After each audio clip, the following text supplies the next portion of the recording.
Good morning. Today's devotion is for November 21st, and we're still again on the topic of hope.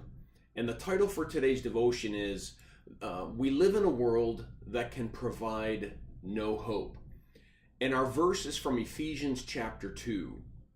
Paul says, Remember that at the time you were separated from Christ, excluded from citizenship in Israel, and foreigners to the covenants of the promise, without hope and without God in the world.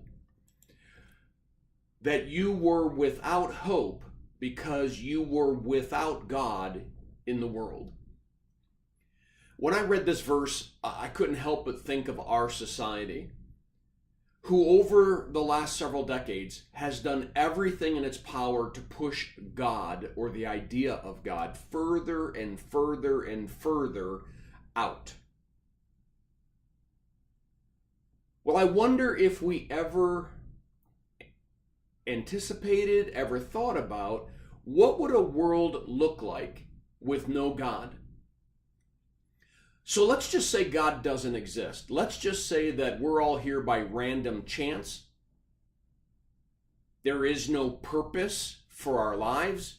We just are birthed into this world. There's no reason. There's no purpose. And we're left to live 70, 80, 90 years of life doing the best we can for no defined reason at all. Where do you find hope?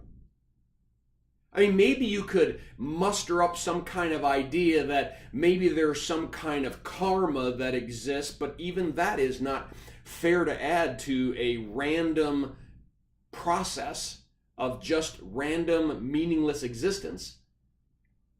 At the end of the day, a worldview without God is a worldview that has no meaning.